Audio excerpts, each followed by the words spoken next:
दोस्तों the dark Bollywood में आज मैं जिस हस्ती के जीवन के कुछ पहलू आपको दिखाने जा रहा हूं दोस्तों, इन्होंने 60 से 90 के दशक तक बहुत ही जबरदस्त सुपरहिट गाने दिए। तो दोस्तों ये तो आप समझ ही गए होंगे कि आज मैं किसी संगीतकार के बारे में आपको कुछ पहलू बताने जा रहा हूं। दोस्तों ये संगीतकार कोई और नहीं, 60 से 90 के दशक तक जबरदस्त सुपरहिट गाने देने वाले संगीतकार और गायक राहुल देव बर्मन यानी RD बर्मन, जिनका जन्म 27 जून 1939 को कोलकाता में हुआ था।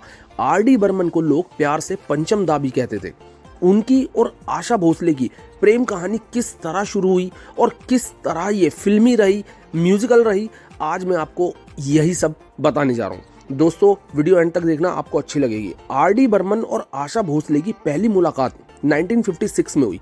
तब तक आशा भोसले ने इंडस्ट्री में अच्छी खासी अपनी पहचान बना ली थी, जबकि RD बर्मन मशहूर संगीतकार सचिन देव बर्मन के टीनेज बेटे थे। करीब 10 साल बाद वो मौका आया जब RD बर्मन ने फिल्म तीसरी मंजिल के लिए आशा भोसले से गाने के लिए संपर्क किया। तब तक पंचम दा और आशा भोसले दोनों की ही पहली शादी टूट चुकी थी। पंचम दा अपनी पहली पत्नी रीता पटेल से अलग हो गए थे। वो रीता पटेल से इतना परेशान हो चुके थे कि घर छोड़कर होटल में रहने चले गए थे। वहीं आशा भोसले अपने पति गणपत राव भोसले से बिल्कुल खुश नहीं थी। एक दिन ऐसा आया जब 2 बेटों और एक बेटी के साथ गर्भवती आशा ने अपनी बहन के घरों रुख किया। उनका तीसरा बेटा इसी के बाद हुआ। इसी बीच आशा भोसले लगातार पंचम के लिए गाने गा रही थी। दोनों के गाने सुनकर ऐसा लगता था कि पंचम का संगीत और आशा की सुरीली आवाज एक दूसरे के लिए ही बने हैं। कई सालों तक बगैर शब्दों के ही उनके एहसास संगीत की तरह रोमांस बनकर बहते रहे। संगीत उन्हें करीब ला रहा था। इस दौर में दोनों ने एक से बढ़कर एक सुपरहिट गाने दिए। दोनों की शादी का रास्ता दरअसल बहुत आसान नहीं था। इसके लिए उन्हें बहुत ही पापड़ बेलने पड़े। आशा की उम्र पंचम से ज़्यादा थी, जिस वजह से उनकी माँ इस रिश्ते के बहुत ज़्यादा खिलाफ थी।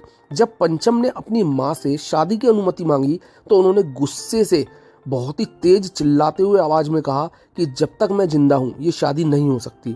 तुम चाहो तो मेरी लाश पर से आशा भोसले को इस घर में ला सकते हो।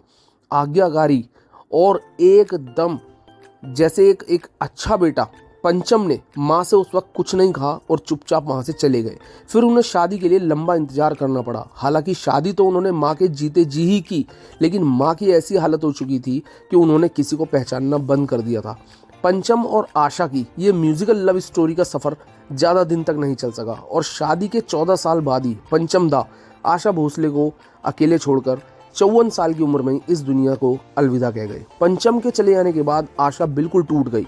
बाद में वो कई सालों बाद वापस लौटी और उन्होंने अपना परचम फिर से लहराया। तो दोस्तों ये थे कुछ पहलू पंचम दा और आशा भोसले की जिंदगी से जुड़े हुए। अगर आपको कुछ भी अच्छा लगा हो तो प्लीज़ लाइक शेयर सब्सक्राइब करना बिल्कुल मत भूलिएगा। बहुत जल्द वापस आऊँगा फिर एक और वीडियो लेकर। Thank you.